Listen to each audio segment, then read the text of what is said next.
ओपनक्लो daily में आपका स्वागत है। मैं नौबा हूँ। और मैं एलॉय हूँ। यह ओपन क्लॉ डेली है, 9 अप्रैल 2026। आज 6 कहानियां हैं और रेंज वाकई व्यापक है। एक तरफ इंफ्रास्ट्रक्चर डेप्थ है, दूसरी तरफ एआई मेडिकल अथॉरिटी है, और बीच की हर चीज आपके ध्यान के योग्य है। नौवा, चलिए रिलीज के साथ शुरू करते हैं। चलिए। और मैं सामने से बताना चाहता हूँ कि यह किस तरह की रिलीज है, क्योंकि अगर आप बड़े हेडलाइन फीचर की तलाश में चेंज लॉग स्कैन कर रहे हैं तो इसे कम आंकना आसान है। अप्रैल 9, 2026 एक प्रॉब्लम पर गहराई से जाता है जिसे हर कोई जिसने मीनिंगफुल समय के लिए ओपन क्लॉ चलाया है ने फील किया है, बिना शायद उसे स्पष्ट रूप से आर्टिकुलेट कर पाने के। पुराने कॉन्टेक्स्ट की धुंधलापन। चलिए सॉल्यूशन से पहले प्रॉब्लम से शुरू करते हैं। तो जब आप एक एक्सटेंडेड पीरियड के लिए एजेंट सेशन चलाते हैं, ओपनक्लॉ कॉन्टेक्स्ट कंपैक्शन करता है। वो पूरी हिस्ट्री को लेता है, क्या कहा गया, क्या किया गया, और उसे कॉम्प्रेस करता है, महत्वपूर्ण बिंदुओं का एक डेंस स्ट्रक्चर्ड रिप्रेजेंटेशन। यह प्रक्रिया जरूरी है। बिना इसके कॉन्टेक्स्ट विंडोज ओवरफ्लो होते हैं और लॉन्ग सेशंस असंभव हो जाते हैं। लेकिन इसकी एक रियल कॉस्ट है, कंपैक्शन लॉसी है। Specific decisions, specific file paths, किसी पर्टिकुलर एक्सचेंज की एग्जैक्ट वर्डिंग, वो ग्रैन्युलैरिटी स्मूथ हो जाती है। और मटेरियल जितना पुराना उतना ज्यादा स्मूथ। अगर आप 3 मंथ से ओपनक्लॉ चला रहे हैं तो मंथ 1 का आपका कॉन्टेक्स्ट एक रफ स्केच है जो क्या था। पुराने सिस्टम में कोई रिकोर्स नहीं था। एक बार जब समथिंग कॉम्पैक्टेड हो गया, कॉम्पैक्टेड रहा।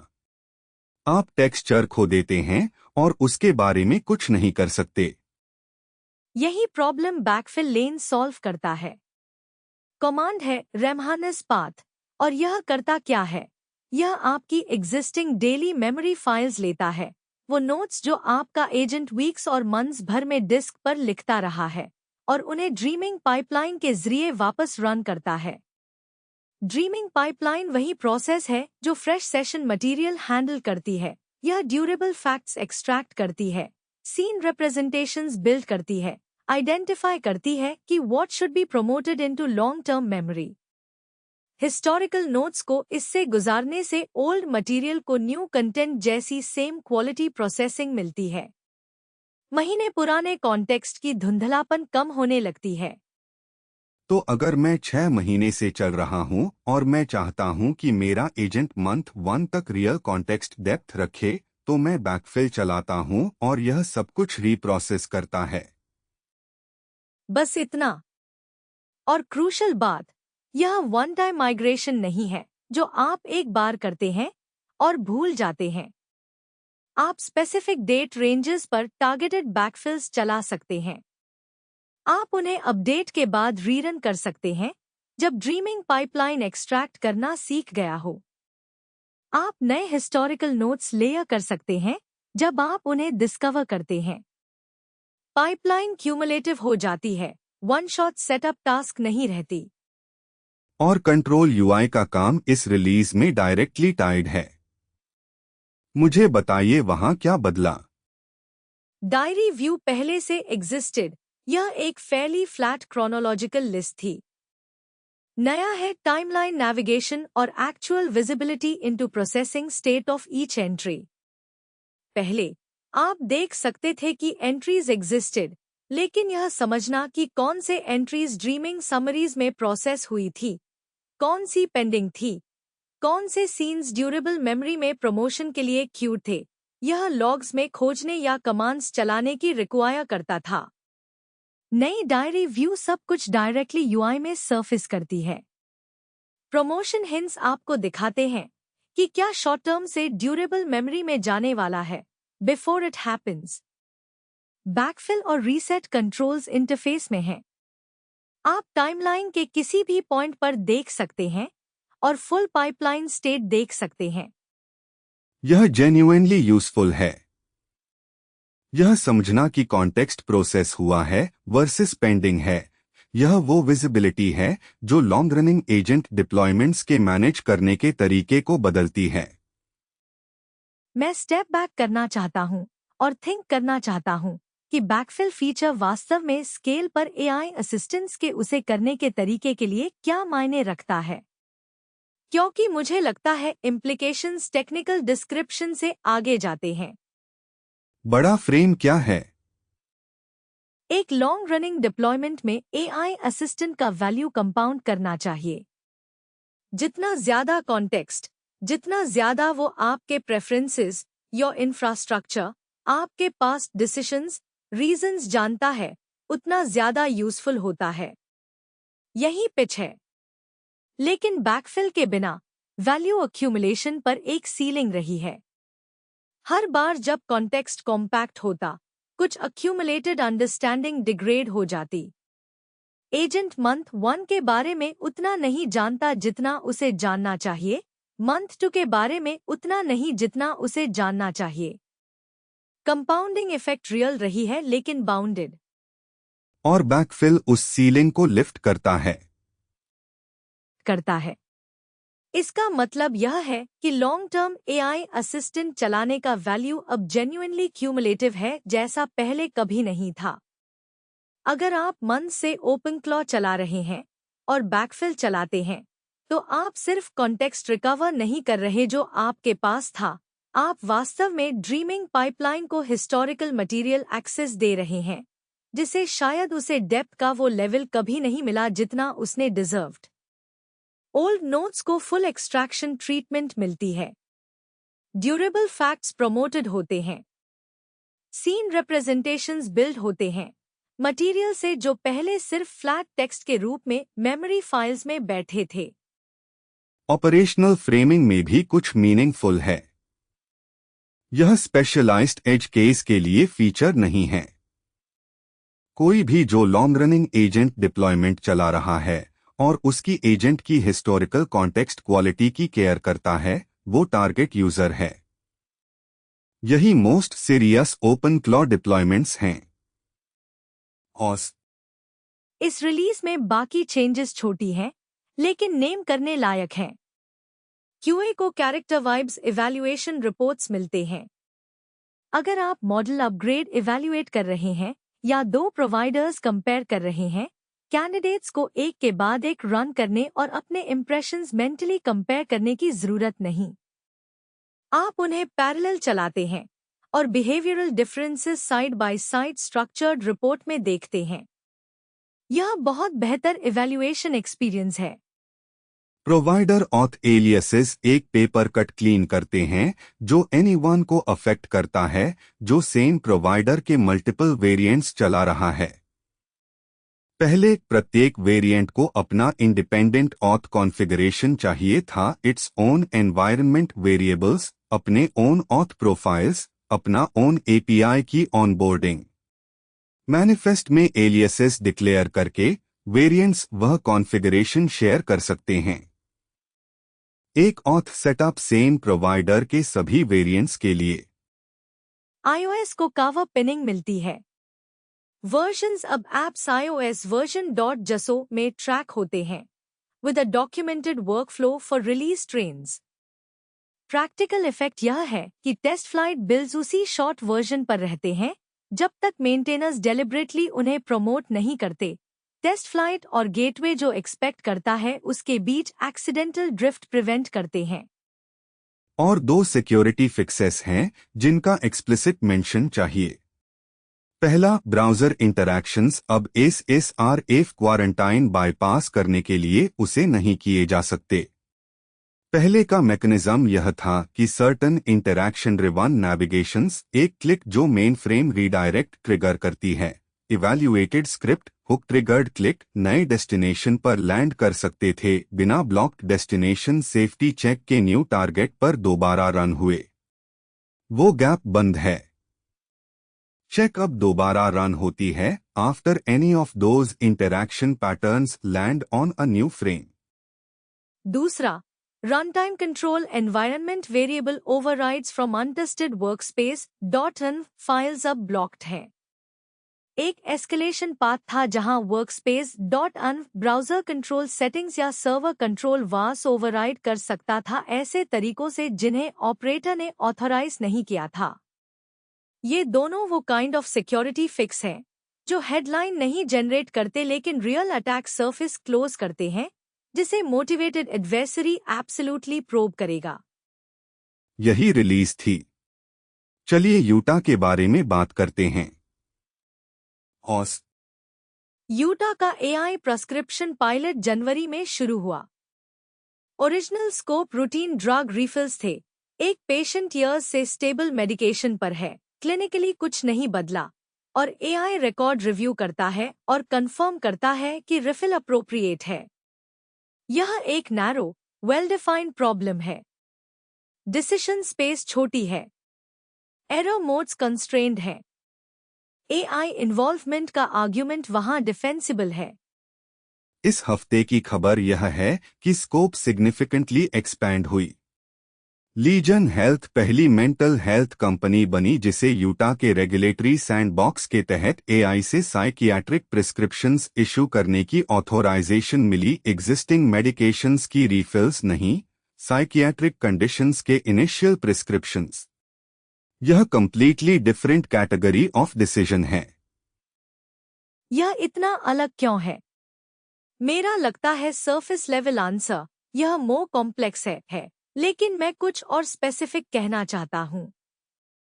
साइकियाट्रिक प्रिस्क्राइबिंग को एक large number of contextual factors को साइमल्टेनियसली इंटीग्रेट करना होता है, जिनमें से मैनी स्ट्रक्चर्ड डेटा में फुली एक्सप्रेसिबल नहीं हैं। आपको पेशेंट्स फुल डायग्नोस्टिक पिक्चर समझनी होती है, सिर्फ प्रेजेंटिंग सिम्टम नहीं बल्कि हिस्ट्री, ट्रेजेक्ट्री, कंडीशन कैसे इवोल्व्ड है और प्रेजेंटेशन के आसपास क्या कॉन्टेक्स्ट है। आपको एवरी अदर मेडिकेशन अकाउंट करनी होती है जो पेशेंट ले रहा है और उनका फार्माकोलॉजिकल लेवल पर कैसे इंटरैक्शन होता है। आपको स्पेसिफिक ड्रग क्लासेस के लिए रिस्क फैक्टर्स समझने होते हैं, dependency potential, withdrawal profiles, contraindications substances से जो पेशेंट यूज कर रहा है लेकिन डिस्क्लोज नहीं कर रहा। और आपको अकाउंट करना होता है कि सेम सिम्टम्स कैसे वेरी डिफरेंटली प्रेजेंट हो सकते हैं, एज, जेंडर, कल्चरल कॉन्टेक्स्ट और patients personal history with treatment के आधार पर। और इस डोमेन में failure mode serious clinical consequences लेकर आते हैं। एसएसआरआईज वाली कॉम्बिनेशन प्रिस्क्रिप्शन से incorrect serotonin syndrome, lithium toxicity from dosing errors in a drug with narrow therapeutic window, benzodiazepine dependency from prescriptions issued without adequate screening for risk factors। ये theoretical edge cases नहीं है, ये वो reasons है जिनकी वजह से साइकियाट्रिक प्रिस्क्राइबिंग के लिए years of specialized clinical training चाहिए। फिर सुपरविजन क्वेश्चन है जो मेरा मानना है सबसे इंपॉर्टेंट स्ट्रक्चरल इशू है। ऑथोराइजेशन फिजिशियन सुपरविजन के तहत है। एआई इनिशियल डिसीजन बनाता है और फिजिशियन रिव्यू करता है। यह मीनिंगफुल लगता है, लेकिन स्केल पर सुपरविजन नॉमिनल सुपरविजन बन जाता है। जब एक फिजिशियन एक शिफ्ट में 200 एआई जनरेटेड प्रिस्क्रिप्शंस रिव्यू कर रहा है, रिव्यू के कॉग्निटिव रियलिटी एक पॉलिसी डॉक्यूमेंट में जो साउंड करता है उससे शार्प रूप से डाइवर्ज करता है। High volume sign off automation bias creates, reviewers initial recommendation पर डेफर करते हैं rather than genuinely evaluating it from scratch. और रेगुलेटरी फ्रेमिंग यहाँ बहुत काम कर रही है। रेगुलेटरी सैंडबॉक्स एक controlled environment with close oversight जैसा लगता है, लेकिन इस लेवल ऑफ ऑटोनॉमी पर एआई मेडिकल डिसीजंस के लिए ओवरसाइट इंफ्रास्ट्रक्चर अभी एग्जिस्ट नहीं करता। एआई प्रिस्क्राइबिंग डिसीजंस को स्केल पर ऑडिट करने के मैकेनिज्म्स, आउटकम्स नेगेटिव होने पर लायबिलिटी एट्रीब्यूट करने के, लार्ज पेशेंट पॉपुलेशन में सिस्टमैटिक एरर्स डिटेक्ट करने के, वो पैरेलल बिल्ड हो रहे हैं डिप्लॉयमेंट के साथ। ओवरसाइट आ रही है, प्रोसीड नहीं कर रही। चीज जो मुझे सबसे ज्यादा कंसर्न करती है वो नॉर्मलाइजेशन पैटर्न है। जनवरी पायलट को सिग्निफिकेंट प्रेस कवरेज मिली, इस एक्सपांशन को नोटिसेबली लेस मिली, नेक्स्ट एक्सपांशन को और भी लेस मिलेगी। एआई मेडिकल अथॉरिटी का स्कोप इंक्रीमेंटली ग्रो हो रहा है, प्रत्येक इंडिविजुअली जस्टिफाइबल क्यूमुलेटिव पिक्चर उसी स्क्रूटिनी के सब्जेक्ट नहीं जो इनिशियल अनाउंसमेंट को मिली। इस पर वॉच करते रहो। और एक स्ट्रक्चरल पॉइंट है जो नेम करने लायक है बिफोर वी मूव ऑन, क्योंकि मेरा मानना है यह स्पेसिफिक केस से परे वेल अप्लाइज। बोलो। यूटा में जो प्रोग्रेशन देख रहे हैं, रूटीन रिफिल से साइकियाट्रिक प्रिस्क्रिप्शंस तक, यह एक पैटर्न है जो एआई डिप्लॉयमेंट में टेंड करता है रिपीट करने। पहला एप्लीकेशन नैरो, बाउंडेड और डिफेंसिबल है, एरर मोड्स लिमिटेड हैं और रिस्क मैनेजेबल है। फिर स्कोप इंक्रीमेंटली एक्सपैंड होती है। प्रत्येक एक्सपेंशन इंडिविजुअली जस्टिफाइबल है क्योंकि यह सिर्फ प्रीवियस वन से एक छोटा स्टेप बियॉन्ड है। लेकिन क्यूमुलेटिव इफेक्ट एआई अथॉरिटी का लार्ज एक्सपेंशन है इन अ हाई स्टेक्स डोमेन, और वो एक्सपेंशन उस ओवरसाइट एंड अकाउंटेबिलिटी मैकेनिज्म्स के डेवलपमेंट से आउटपेस करता है जो इसे जेन्युइनली सेफ बनाएंगी। रैचेट सिर्फ एक डायरेक्शन में घूमती है। मैंने एक केस नहीं देखा जहां AI authority in a medical context granted हुई और फिर मीनिंगफुली रिड्यूस्ड हुई। यही पैटर्न वॉच करने की है। Incremental expansion, lagging oversight, normalisation. जब हम भविष्य में एआई मेडिकल स्टोरीज कवर करेंगे, वो फ्रेम मैं अप्लाई करूंगा। पॉज। ओपनएआई ने इस हफ्ते रिस्पॉन्सेज एपीआई को होस्टेड शेल टूल के साथ एक्सटेंड किया। पाइथन, नोड.जेएस, गो, जावा, रूबी, पीएचपी एजेंट कोड लिख सकता है, इसे मैनेज्ड कंटेनर वर्कस्पेस के अंदर रन कर सकता है, आउटपुट पढ़ सकता है और आइटरेट कर सकता है, सब एक एपीआई कॉल सीक्वेंस के अंदर। मैकेनिक्स में जाने से पहले चलिए इस पर एंकर करते हैं कि शेल टूल एजेंटिक का क्या मतलब है प्रैक्टिस में, क्योंकि मुझे लगता है एजेंट विद टूल्स और एजेंट विद अ शेल के बीच एक मीनिंगफुल गैप है। गैप है क्लोजर। एक एजेंट जो सिर्फ एपीआईज कॉल कर सकता है और टेक्स्ट रिटर्न कर सकता है, फंडामेंटली लिमिटेड है इस फैक्ट से कि वह अपने ओन रीजनिंग के एक्चुअल रिजल्ट ऑब्जर्व नहीं कर सकता। वह डिस्क्राइब कर सकता है कोड क्या करना चाहिए, वह कोड जनरेट कर सकता है, लेकिन कोड रन नहीं कर सकता और see what actually happens. Shell उस लूप को क्लोज करता है। एजेंट कुछ ट्राई करता है, एक्सिक्यूट करता है, रियल आउटपुट पढ़ता है और उस ऑब्जर्वेशन के आधार पर नेक्स्ट स्टेप डिसाइड करता है। यह इंक्रीमेंटली बेटर नहीं है, यह क्वालिटेटिवली डिफरेंट कैपेबिलिटी है। और कंटेनर वर्कस्पेसेस सर्वर साइड और मैनेज्ड बाय ओपनएआई हैं, जो डिप्लॉयमेंट के लिए मैटर करता है। आप अपना ओन कंप्यूट स्पिन अप नहीं कर रहे, एनवायरनमेंट्स कॉन्फ़िगर नहीं कर रहे, डिपेंडेंसीज मैनेज नहीं कर रहे। एजेंट को मैनेज्ड एग्जीक्यूशन एनवायरनमेंट मिलती है जो सेशन में टर्न्स अक्रॉस परसिस्ट करती है। Server side context compaction long running tasks को टोकन लिमिट्स से बचाती रहती है। एजेंट कॉम्प्लेक्स कंप्यूटेशनल प्रॉब्लम पर मेनी स्टेप्स अक्रॉस काम कर सकता है बिना इंफ्रास्ट्रक्चर ओवरहेड के आप पर पड़े।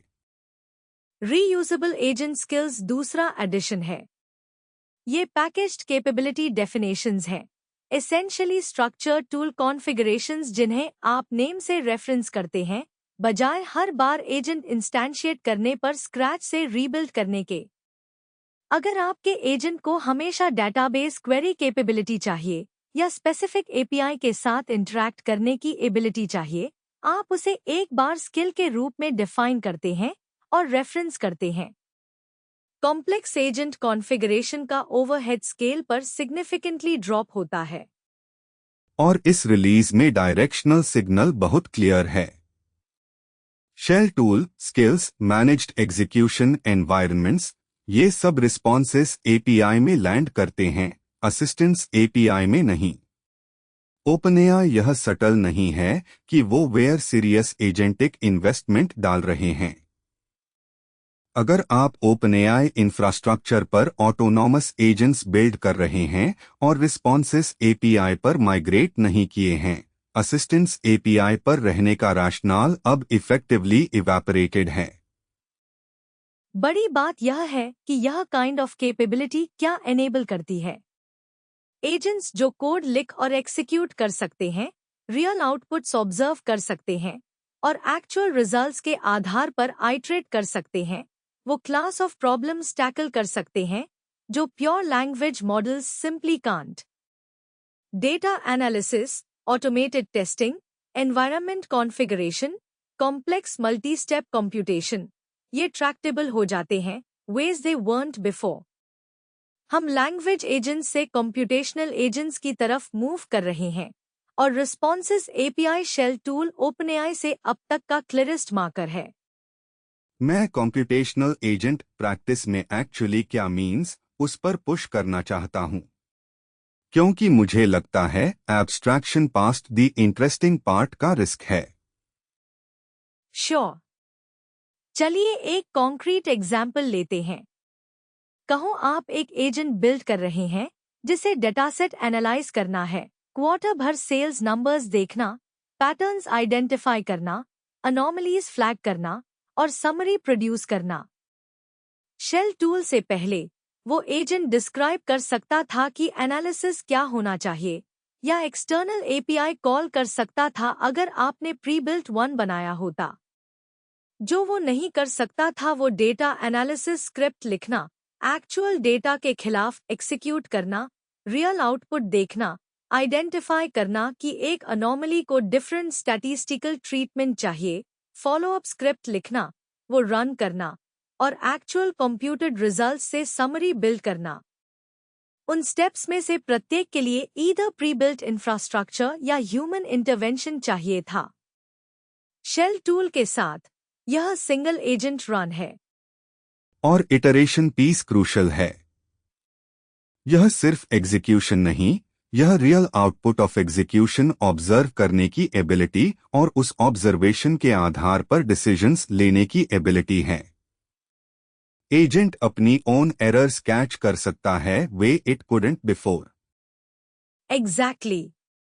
एक एजेंट जो कोड रन कर सकता है और स्टीडा पढ़ सकता है वो एजेंट है जो डीबग कर सकता है।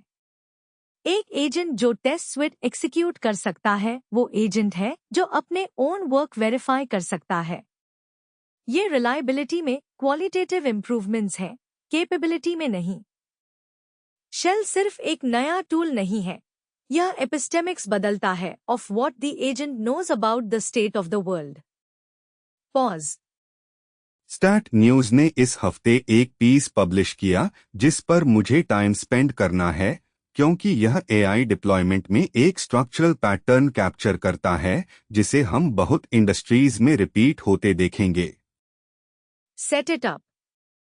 एआई मेडिकल स्क्राइब्स टूल्स जो पेशेंट एनकाउंटर्स सुनते हैं और स्ट्रक्चर्ड क्लिनिकल डॉक्यूमेंटेशन जनरेट करते हैं, हेल्थ सिस्टम्स में रैपिडली अडॉप्ट हुए हैं। एफिशिएंसी पिच कंपेलिंग है। फिजिशियंस अपने वर्किंग आवर्स का सिग्निफिकेंट फ्रैक्शन डॉक्यूमेंटेशन पर स्पेंड करते हैं और एआई स्क्राइब्स उसका मोस्ट ऑटोमेट करते हैं। पेशेंट्स के लिए ज्यादा टाइम, पेपर वर्क पर कम टाइम। नैरेटिव पॉजिटिव है और इनिशियल आउटकम्स डेटा उसे सपोर्ट करता है। स्टैट न्यूज फाइंडिंग यह है कि हेल्थ इंश्योरर्स और हॉस्पिटल सिस्टम्स दोनों अब प्राइवेटली एक्नॉलेज करते हैं कि AI scribes health care costs बढ़ा रहे हैं। मैकेनिज्म है what they are calling coding intensity, और यह समझना इम्पोर्टेंट है कि यह एग्जैक्टली क्या मीन्स। एक typical physician generated clinical note में doctor essential clinical information document करता है।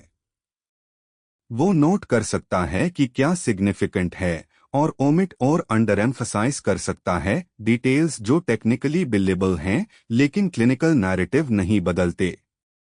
ह्यूमन डॉक्यूमेंटेशन सिलेक्टिव है, एआई स्क्राइब्स सिलेक्टिव नहीं हैं। वो सब कुछ कैप्चर करते हैं, पेशेंट एनकाउंटर में मेंशन्ड और कोड करते हैं विजिट को based on everything present in the record. More thorough coding means higher reimbursement claims. एक स्टडी में पाया गया एआई स्क्राइब्स ने 8 आवर शिफ्ट में 16 मिनट्स बचाए जबकि विजिट एक्सपेंसेस बढ़ाई। अगर गोल सिस्टमिक एफिशिएंसी है तो यह टेरिबल ट्रेड रेशियो है। लेकिन चेन में हर लेवल पर इंसेंटिव स्ट्रक्चर करेक्शन से अवे पॉइंट्स करती है। हॉस्पिटल्स सेम पेशेंट एनकाउंटर्स से मोर रेवेन्यू रिसीव कर रही हैं क्योंकि डॉक्यूमेंटेशन मोर कंप्लीट है और बिलिंग मोर थोरो। हॉस्पिटल सीएफओ हायर रिएम्बर्समेंट देखता है और चेंज करने की फाइनेंशियल इंसेंटिव नहीं है। स्क्राइब वेंडर्स कॉन्ट्रैक्ट रिन्यूअल्स पाती हैं क्योंकि हॉस्पिटल फाइनेंस टीम्स सैटिस्फाइड हैं। इंश्योरर्स जानती हैं एग्रीगेट कॉस्ट्स राइजिंग हैं लेकिन सीवियर एट्रीब्यूशन प्रॉब्लम का सामना करती हैं। हेल्थ केयर कॉस्ट डेटा में इतना नॉइज है कि एआई स्क्राइब कंट्रीब्यूशन को बाकी सबसे आइसोलेट करना एनालिटिकली वेरी डिफिकल्ट है। और कोई इंडिविजुअल एक्टर कुछ रॉन्ग नहीं कर रहा।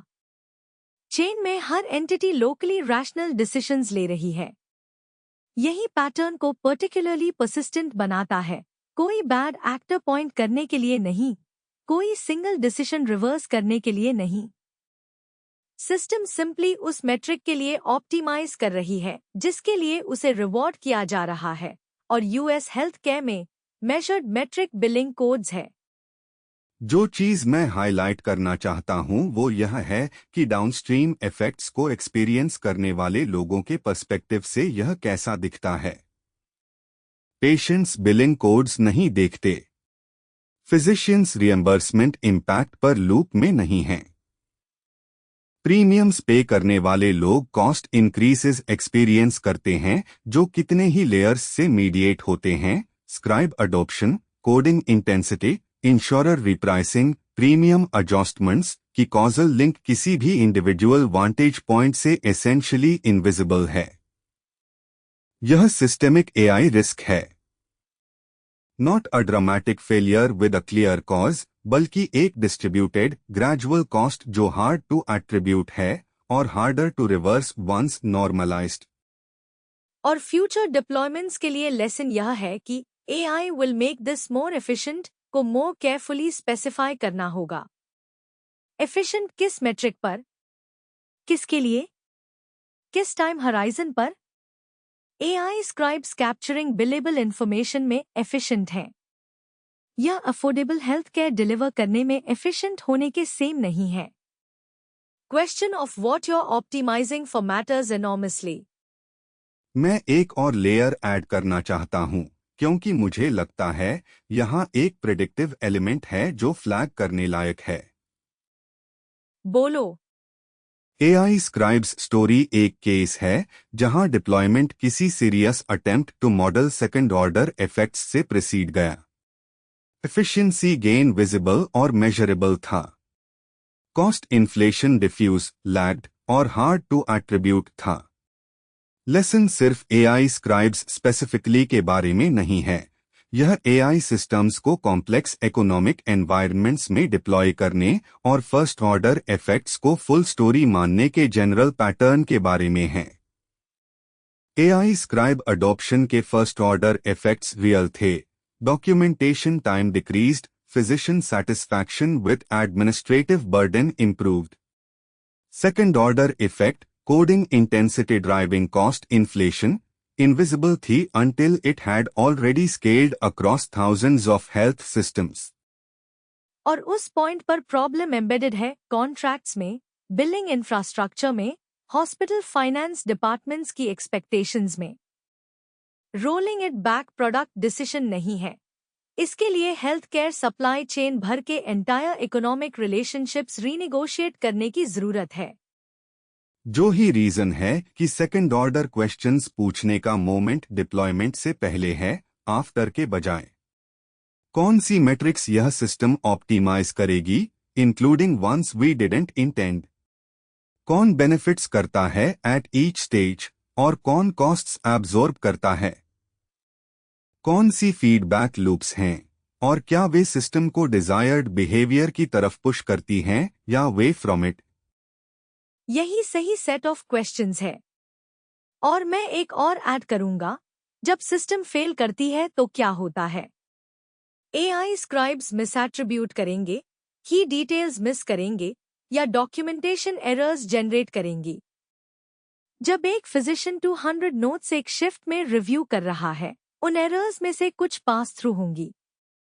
कौन लाइबल है?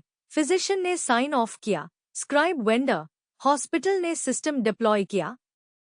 एआई असिस्टेड क्लिनिकल डॉक्यूमेंटेशन के लिए लायबिलिटी फ्रेमवर्क किसी सेटल्ड फॉर्म में एग्जिस्ट नहीं करती। डिप्लॉयमेंट अकाउंटेबिलिटी इंफ्रास्ट्रक्चर से अहेड चल रही है। यही पैटर्न है। चलिए लास्ट 2 स्टोरीज के साथ क्लोज करते हैं। ऑस 2 छोटी स्टोरीज टू क्लोज। याहू ने इस हफ्ते स्काउट लॉन्च किया, एक AI answer engine built on Anthropic's Claude with Microsoft Bing grounding. US के 250 मिलियन यूजर्स को डेस्कटॉप और मोबाइल पर रोल आउट हो रहा है। मैं इसे याहू स्टोरी के रूप में नहीं, बल्कि एंथ्रोपिक्स डिस्ट्रीब्यूशन स्ट्रैटेजी की लेंस के रूप में उसे करना चाहता हूं, क्योंकि मेरा मानना है यह मोर इंटरेस्टिंग फ्रेमिंग है। बोलो। क्लॉड अब एम्बेडेड है as the AI layer inside Amazon's infrastructure, Google Workspace और Yahoo search surface. 3 very different distribution vectors very different populations of users तक पहुंचते हुए। पैटर्न कंसिस्टेंट है। एंथ्रोपिक कंज्यूमर इंटरफेस वॉर जीतने की कोशिश नहीं कर रहा। वे डायरेक्ट टू कंज्यूमर सेंस में चैटजीपीटी कॉम्पिटिटर नहीं बना रहे। वे क्लॉड को उस रीजनिंग लेयर के रूप में पोजीशन कर रहे हैं जिस पर अदर एस्टैब्लिश्ड प्रोडक्ट्स और प्लेटफॉर्म्स रन करते हैं। यह स्केल तक पहुंचने का फंडामेंटली डिफरेंट मॉडल है, और यह शायद राइट वन है given way Anthropic competitively sits. Embedded infrastructure play UI war जीतने से डिफरेंट काइंड ऑफ लेवरेज है। अगर स्काउट काम करता है और याहू को उन यूजर्स को रिटेन करने में हेल्प करता है जो शायद अदरवाइज गूगल एआई सर्च या चैट जीपीटी पर माइग्रेट करेंगे, एंथ्रोपिक को यूजर्स डायरेक्टली अक्वायर किए बिना मीनिंगफुल स्केल मिलती है। प्लेटफॉर्म रिलेशनशिप होस्ट करता है, एंथ्रोपिक इंटेलिजेंस प्रोवाइड करता है। याहू के पास ब्रांड इक्विटी और डेली हैबिट है या नहीं जो इसे वर्क करने दे? यह जेन्युइन क्वेश्चन है। याहू सर्च ईयर्स से स्ट्रक्चरल डिक्लाइन में है और रीजंस प्रोडक्ट क्वालिटी से ज्यादा है, लेकिन अंडरलाइंग स्टैक सॉलिड है। क्लॉड प्लस बिंग ग्राउंडिंग एक रियल प्रोडक्ट है for a real use case, और 250 million US users meaningful distribution surface represent करते हैं, even if conversion rates uncertain है। पॉज। याहू स्टोरी पर एक और angle before we move on. एक वर्जन है जहां आप याहू के 250 मिलियन यूजर्स को देखकर कहते हैं वो बहुत लोग हैं, लेकिन याहू यूजर्स वो लोग नहीं हैं जो एआई सर्च अडॉप्ट करेंगे पहले, और मुझे लगता है वो फ्रेमिंग स्ट्रैटेजिक वैल्यू को अंडरएस्टिमेट करता है। और बताओ। एआई सर्च का अर्ली अडॉप्टर मार्केट पहले से कंटेस्टेड है। ओपनएआई के पास चैटजीपीटी है, गूगल के पास एआई ओवरव्यू और जेमिनी सर्च है, परप्लेक्सिटी के पास डेडिकेटेड एआई सर्च प्रोडक्ट है। जो लोग एक्टिवली एआई सर्च एक्सपीरियंसेस तलाश रहे हैं, उनके पास ऑप्शंस हैं। Yahoo Scout's interesting angle passive distribution है।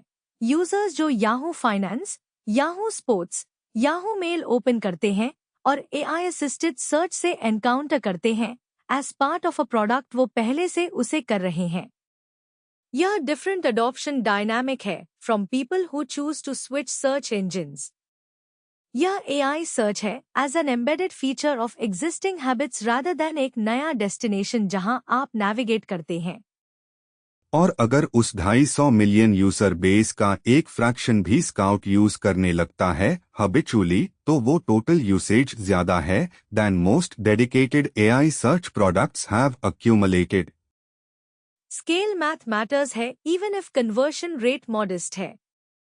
और एंथ्रोपिक के लिए प्रत्येक स्काउट क्वेरी एक और डेटा पॉइंट है about how Claude real world search task पर स्केल पर परफॉर्म करता है। इंफॉर्मेशन जो यूजफुल है regardless of what happens to Yahoo long term. Pause. Last story. Google ने इस हफ्ते AI Edge Eloquent on iOS release किया, एक free offline first dictation app जो एक Gemma model completely on device run करता है। कोई इंटरनेट कनेक्शन रिक्वायर्ड नहीं, कोई सब्सक्रिप्शन नहीं, कोई अकाउंट नहीं। आप स्पीक करते हैं, यह ट्रांसक्राइब करता है, ऑटोमेटिकली फिलर वर्ड्स स्ट्रिप करता है और टेक्स्ट ट्रांसफॉर्मेशन मोड्स ऑफर करता है, की पॉइंट्स, फॉर्मल, शॉर्ट और लॉन्ग। एंड्रॉयड वर्जन आ रहा है। दो चीजें यहां स्टैंड आउट करती हैं।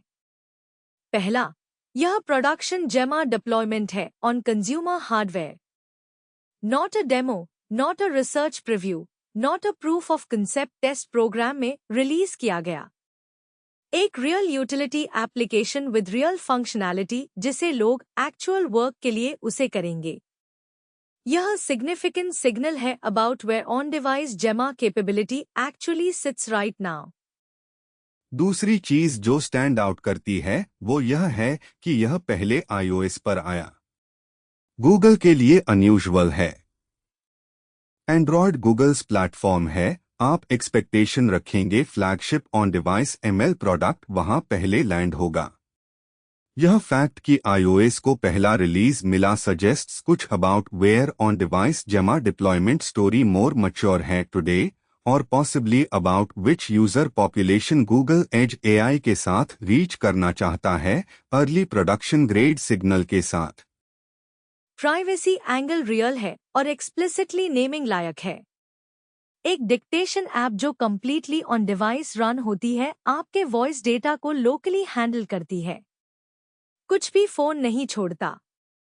जो लोग सेंसिटिव कंटेंट डिक्टेट करते हैं उनके लिए health care workers, attorneys, executives, journalists, कोई भी प्रिविलेज्ड या कॉन्फिडेंशियल इंफॉर्मेशन हैंडल करने वाला ऑन डिवाइस प्रोसेसिंग और क्लाउड प्रोसेसिंग के बीच डिस्टिंक्शन थियोरेटिकल नहीं है। यह डेटा के बीच का डिफरेंस है जो नेवर ट्रैवल्स और डेटा जो ट्रैवल्स सब्जेक्ट टू पॉलिसीज और क्लाउड प्रोवाइडर की सिक्योरिटी पोस्चर के। ऑन डिवाइस प्रोसेसिंग एक entire category of risk eliminate करता है। और बड़ी बात यह है कि on device AI capability story उतनी फास्ट मूव कर रही है जितनी मोस्ट पीपल करंटली अप्रिशिएट करते हैं। कॉन्स्ट्रेंट्स जिन्होंने serious on device language models को 18 मंथ्स अगो इम्प्रैक्टिकल बनाया, processing power, memory bandwidth, latency, battery life, सब लूसनिंग हैं। एआई एज एलोक्वेंट एक डेटा पॉइंट है, लेकिन जो यह सिग्नल करता है वह यह है कि गूगल प्रोडक्शन कॉन्फिडेंस तक कॉन्फिडेंट था कि एक free no account required utility ship कर सके। यह मीनिंगफुल कैलिब्रेशन है of where production confidence actually है।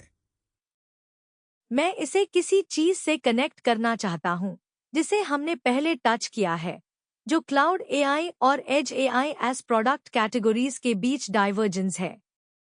क्लाउड एआई मोर केपेबल है, आप फ्रंटियर मॉडल्स हिट कर रहे हैं विद फुल कॉन्टेक्स्ट विंडोज और फुल कंप्यूट बजट। लेकिन एज एआई के प्रॉपर्टीज हैं जो क्लाउड एआई स्ट्रक्चरली मैच नहीं कर सकते।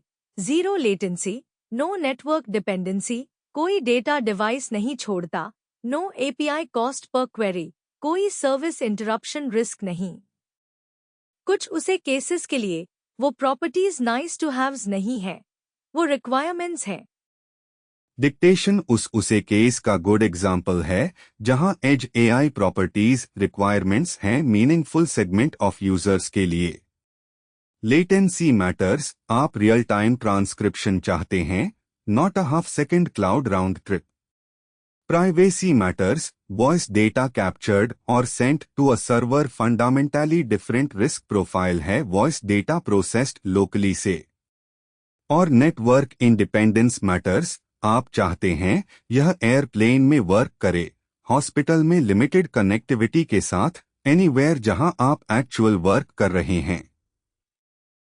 AI एज एलोक्वेंट डेमोन्स्ट्रेट करता है कि करंट मोबाइल हार्डवेयर पर जेमा केपेबल इनफ है डिलीवरी करने के लिए of those properties without meaningful quality sacrifice for a real world task. यही बेंचमार्क है जो matters. Not can a small model run on a phone, हम यह कुछ टाइम से जानते हैं, but can it run well enough कि लोग एक्चुअली इसे चूज करेंगे क्लाउड प्रोडक्ट के ओवर किसी चीज के लिए जो उनके लिए मैटर करती है? वह आंसर इंक्रीजिंगली येस है, और ट्रेजेक्ट्री सिर्फ एक डायरेक्शन में जाती है फ्रॉम हियर। यही एपिसोड है। ओपनक्लॉ अप्रैल 9, 2026 का मेमोरी बैकफिल और डायरी टाइमलाइन। यूटा का AI साइकियाट्रिक प्रिस्क्रिप्शंस में expansion.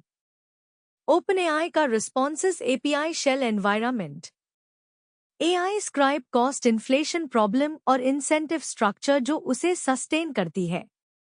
Yahoo Scout on Claude और Google's offline Gemma dictation iOS पर। कंप्लीट शो नोट्स और सोर्स लिंक्स tobionfitnesstech.com पर। सब कुछ वहां है जिन आर्टिकल्स को हमने रेफरेंस किया, रिलीज नोट्स, रिसर्च। और अगर आप टुडेज एपिसोड का फुल ट्रांसक्रिप्ट चाहते हैं, यह वेबसाइट पर अवेलेबल है टुडे। हम जल्दी वापस आएंगे। तब तक के लिए